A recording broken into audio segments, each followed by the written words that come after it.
All right, I don't know what's going on.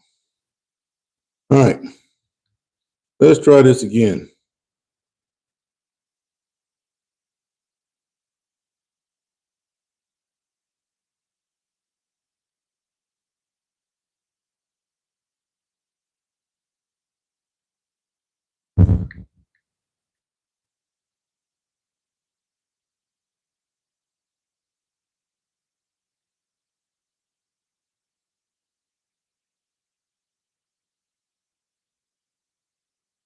All right, let's try that.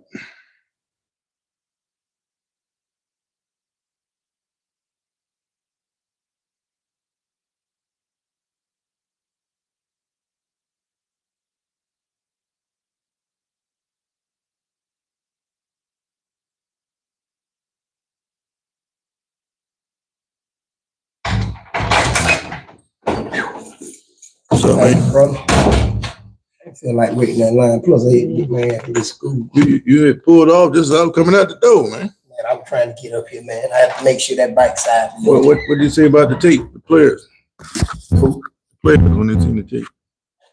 saw how they gave that bit? I mean, and slowly, gradually gave it away, man. I mean, hopefully today they be more focused, man. Like I told them, man. I said we gonna have games like this. Is y'all first 5 games in with a new team. Yeah. We got to figure it out. All right. We should be good. Thank you, Coach. All right, man.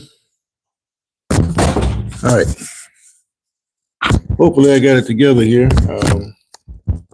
I don't know what was going on with the technical difficulties there, but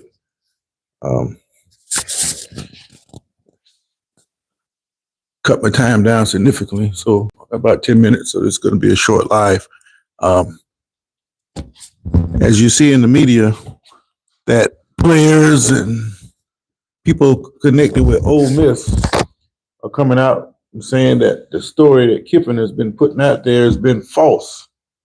He's pretty much lying to everybody about how the exit went at Ole Miss. According to them, the reality is he's trying to poach not only players, but he's also trying to poach coaches. And when he told us that he couldn't put no ultimatums on people, that's pretty much what he was doing. In other words, are you coming with us or not? Well, of course, that's a decision that those assistant coaches have to make. And some of them made their decision. One of the key figures was Charlie Weiss Jr. He had split for a while, but he came back because he said he didn't want to leave the Ole Miss players hanging. So he's going to roll through the playoffs as long as Ole Miss lasts. So that's a noble thing of him. But is he going to wind up at LSU? I have no idea. But he knows, and he's talked to the AD Carter, and I think they got an agreement. And Kiffin, all the goodwill he's done over the last couple of years, look like his reputation has been shattered because the way he handled the situation, beating around the bush. He want to come out and say what was going on, and we're going to play us for dumb. And then now evidently he's lying on the Ole Miss system about how he handled the situation, saying it's their fault, not pretty much his. All right, Roberts Argent said, "Hello, how you doing, Robert?" It's a strange situation, but these college programs, just like anything else in life, they're all cutthroat. They're all looking for the advantage over the other. And the fact that Kiffin is going to transfer to a school within the conference, they're saying a whole lot of things. Those two schools, they don't get along anyway, Ole Miss and LSU. But Ole Miss is basically, LSU is telling Ole Miss, look here, we feel like we're superior to you, you're below us. And if you got something we want, there's nothing you can do to stop us from coming to get it. And you get a person that's looking for attention and you throw them a few extra bucks and you're going to jump at it. Guy like Kiffin, he's gone. So now Ole Miss has to scramble and try to figure out how can we continue to build on where we are right now. Now, I think part of the problem is Kiffin, had he had a team that he thought he could win the championship with, he probably would not have left. All he had to do was go to Ole Miss and say we need a little bit more money. But I think that he feels like it's easier to put together a team at LSU more so than it would be at Ole Miss because for whatever reason, Baton Rouge is just a more desirable location. There are more available football players he can get his hands on than in Oxford. Well, last I checked, all these players are mobile. They don't have any loyalty to wherever they are, and they're going to go wherever it is they think is the best advantage. So if Ole Miss, even if it was in the damn the top of the Ozark Mountains with nobody else around, and they paying X amount of money for the players to come, they're going. All they come to do is play football anyway. So it don't matter. Do you have the pockets to pay the players is what it comes down to. And the big thing now, Florida has signed John Sumrall out of Tulane, and it's a stark difference in the way he's handled the situation as opposed to Kiffin. He said it was a non-negotiable when he took the deal at Florida that he was going to take his team as far as they can go. If it's just a conference championship game or into the playoffs or the second round, however it is, he's going to do that. And evidently Florida agreed. Now, he's still doing his behind-the-scenes stuff like recruiting and different things like that, but he's going to stay with his guys in New Orleans until the end. And I think that's just the way it should be. Now, some people don't agree with that. I mean, if you sign a job with somebody else, then you are responsible to them. But at the same time, when you start and you're there full time, that's when all that takes place. But if I come in the door and I say, look, this is what I need to do, or I need X amount of time to get there, if that's part of the deal, then great. That's the way it should be. JC, how you doing, man? Billy DC. No, I don't know what the issue is, Selmo. I got to figure out what's going on. I can see your comment, Billy, but I don't know what happened. Why your name is not coming through? Send me one through the regular Selmo to see if you get it. Because the last time, that same day you say that you see the messages, I saw your name, but after that I didn't see it no more. But I haven't done anything to block or anything like that. I wouldn't do anything like that. Not to somebody that's showing up every day. I appreciate that, but I really don't know what's going on. But part of the problem is I'm operating from the phone, not a computer.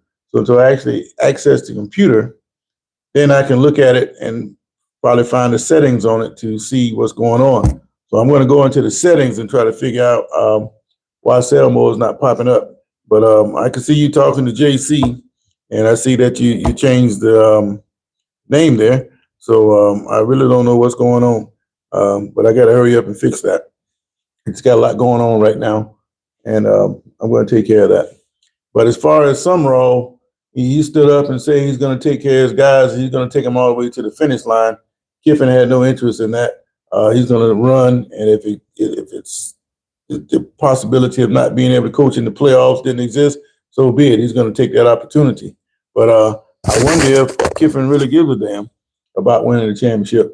I think it's all about the attention and the little extra money he's going to get.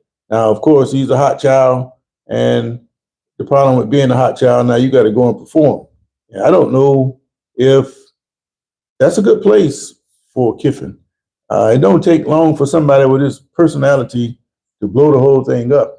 Now, he did pretty well in Ole Miss, but the way he exited and what they're saying about his reputation now is kind of what he had before before he got to Ole Miss. He left Tennessee in a hurry. He got fired at USC. He didn't stay long at Florida Atlantic.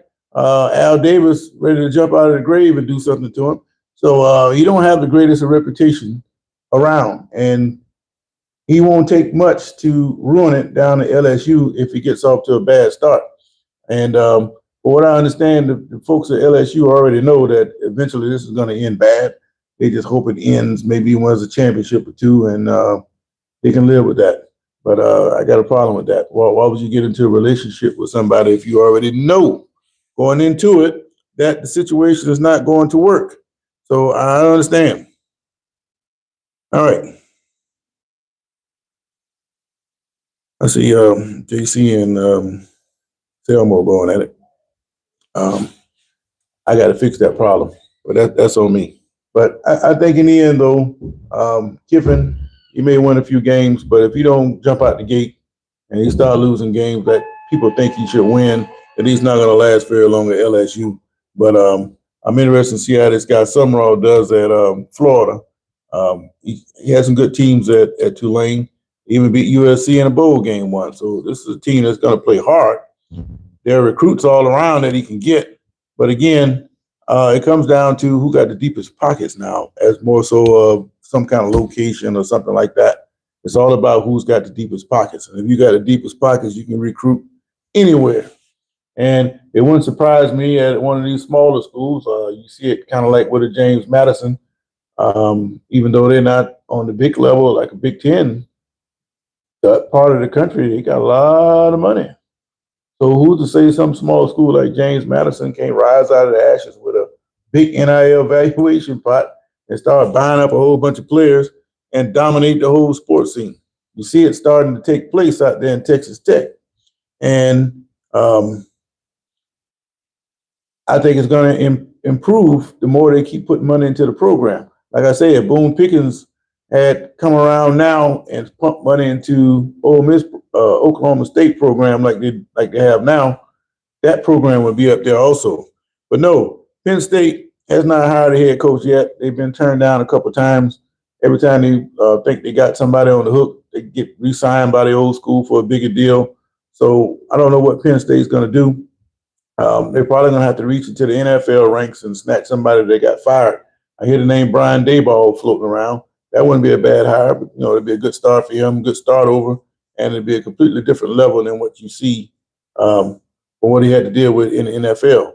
And it'd be a little easier for him, I think, on the college level than the pros. So that wouldn't be a bad spot to land. But all the players at Penn State tend to like the interim coach that they have. And if they were to land him, they would have some continuity there. But I'm not sure if that's going to be a good situation because right now James Franklin is poaching all of the Penn State players he can get. So what he's doing is he's getting back at them at a way, but at the same time, he knows what players can help him right now. And that's a good sign for Virginia Tech. So in other words, Virginia Tech is going to have an instant jump up coming into next year.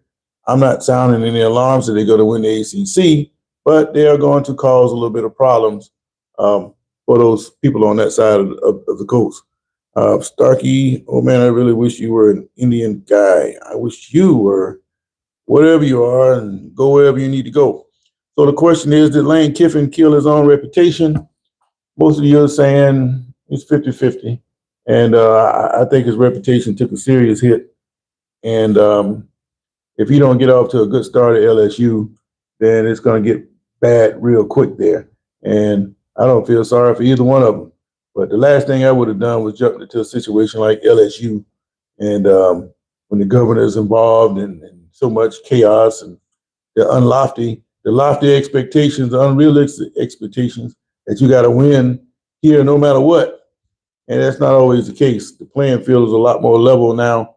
And if you can get a good run out of a couple of teams, then you should be glad to do that because there's no guarantee now. You're not raising teams like they used to do or developing players. Those days are over with. It's all about who can get the best players at the highest price. So if they can do that, they'll win. You got a quarterback, you'll win. But neither one of those are guaranteed. Ask Florida State.